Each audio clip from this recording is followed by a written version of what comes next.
Bismillahirrahmanirrahim. Bismillahirrahmanirrahim.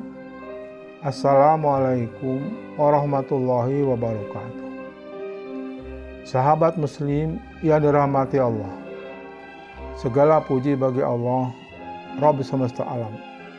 Salawat dan salam semoga senantiasa tercurahkan kepada junjungan kita Nabi Muhammad SAW beserta keluarga, sahabat, dan seluruh umatnya hingga akhir zaman. Dua pendekatan mengenal Allah telah dibahas di part 1 dengan menggunakan pendekatan 5W plus 1H. Kemudian di part 2 menggunakan pendekatan 20 sifat-sifat Allah. Dan di part 3 ini kita akan bahas pengenalan kepada Allah melalui aspek uluhiyah atau penciptaan dan aspek ubudiyah peribadatan. Kedua aspek ini satu sama lain saling melengkapi untuk meyakinkan bahwa Tuhan yang patut disembah hanyalah Allah. Uluhiyah berasal dari kata ilah yang berarti sembahan. Maka pendekatan uluhiyah adalah pengenalan Allah sebagai satu-satunya Tuhan yang berhak disembah. Ini berkaitan langsung dengan tauhid uluhiyah, tauhid ibadah. Tujuannya adalah untuk membentuk keyakinan bahwa tidak ada ilah yang berhak disembah selain Allah. Allah Subhanahu wa Ta'ala berfirman, "Dan Tuhanmu adalah Tuhan yang Maha Esa. Tidak ada Tuhan selain Dia, yang Maha Pemurah, lagi Maha Penyayang."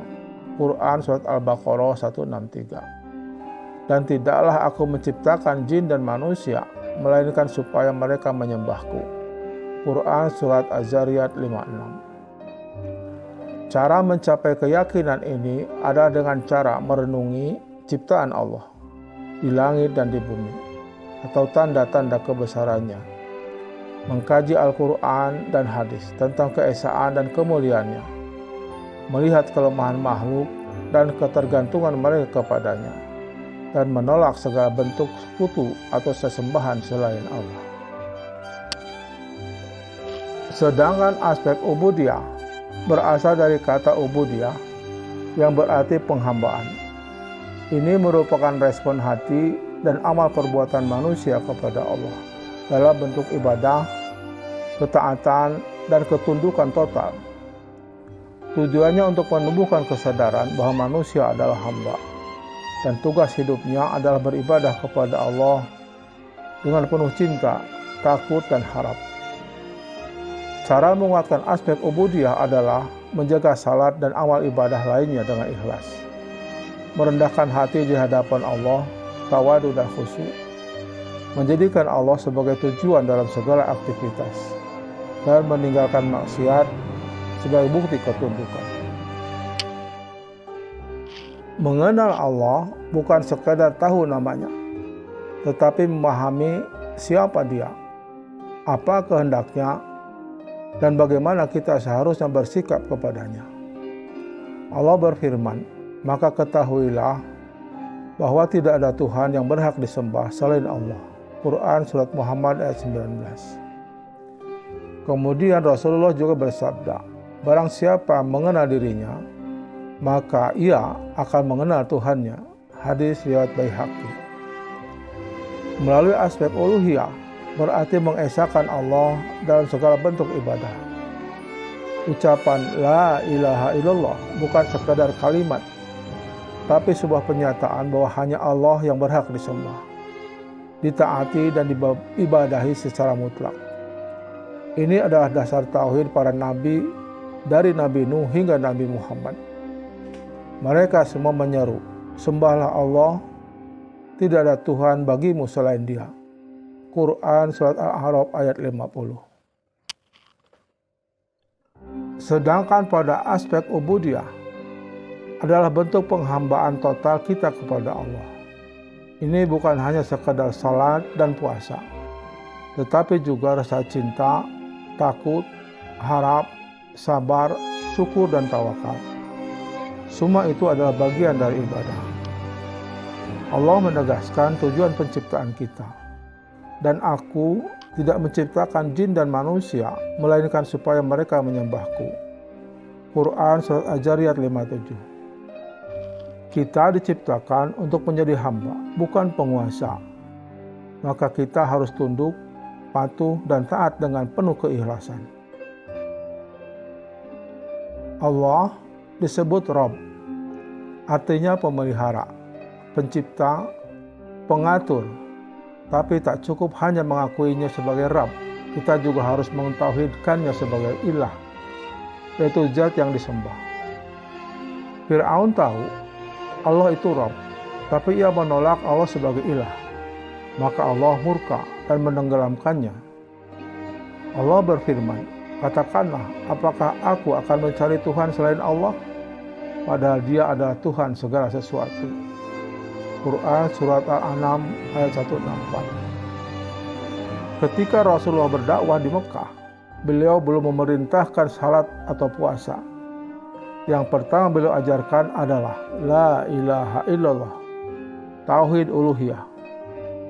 Baru ibadah dan yang lainnya menyusul. Hadis riwayat Bukhari dan Muslim menyebutkan, aku diperintahkan untuk memerangi manusia hingga mereka bersaksi bahwa tidak ada Tuhan selain Allah dan Muhammad adalah utusan Allah. Itu artinya pengakuan bahwa Allah satu-satunya yang disembah adalah fondasi Islam.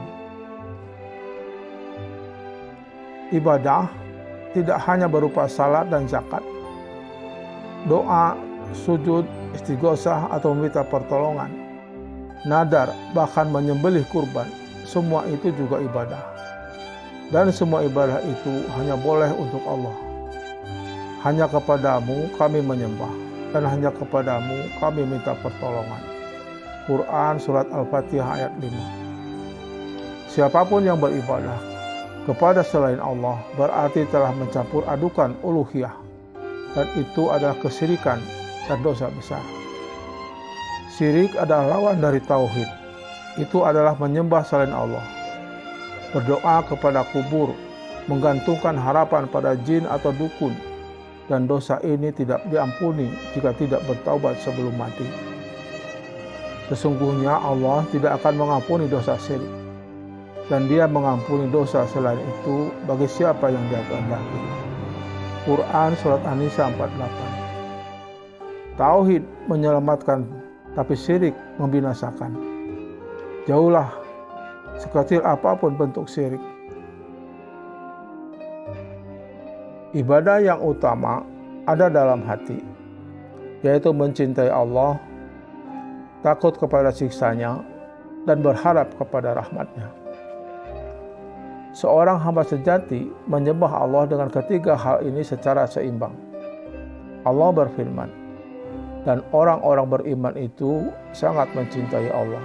Quran Surat Al-Baqarah ayat 165. Ibadah hati inilah yang menjaga keikhlasan dalam beramal dan membedakan mana yang benar-benar beriman dan mana yang berpura-pura. Sebagian orang ada yang berdoa pada wali, bertawakal pada kekuatan dunia, atau menggantungkan nasib pada jimat. Ini bentuk ubudiyah yang salah arah. Nabi SAW bersabda, jika engkau meminta, mintalah kepada Allah. Jika engkau memohon pertolongan, mohonlah kepada Allah. Hadis riwayat Tirmidzi. Tauhid ubudiyah akan tumbuh bila kita membiasakan hati bergantung hanya kepada Allah. Sahabat muslim yang dirahmati Allah Subhanahu wa taala. Mengenal Allah bukan hanya sekadar pengetahuan, tetapi perjalanan hati menuju ketundukan dan cinta sejati. Tauhid uluhiyah mengajarkan kita untuk tidak menyembah selain Allah. Sedangkan tauhid ubudiyah mengajarkan kita untuk tidak bergantung kepada selain Allah. padahal mereka tidak disuruh kecuali agar menyembah Allah dengan ikhlas. Quran Surat Al-Bayyinah ayat 5. Jika seseorang mengenal Allah melalui uluhiyah, maka ia yakin bahwa Allah satu-satunya yang patut disembah. Dan jika ia mengenalnya melalui ubudiyah, maka ia akan hidup sebagai hamba yang tunduk, taat dan cinta kepadanya. Dua pendekatan ini tidak dapat dipisahkan, karena pengakuan sebagai hamba hanya benar jika disertai pengakuan bahwa hanya Allah lah Tuhannya. Demikianlah pengetahuan yang dapat kami sampaikan. Semoga bermanfaat. Mohon maaf jika ada kesalahan atau kekeliruan, karena itu dari kami. Yang benar hanya datang dari Allah dan Rasul-Nya. Terima kasih telah menyimak video ini. Sampai bertemu di episode yang lain. Silakan kunjungi channel kami di Muslim Studio 714. Wassalamualaikum warahmatullahi wabarakatuh.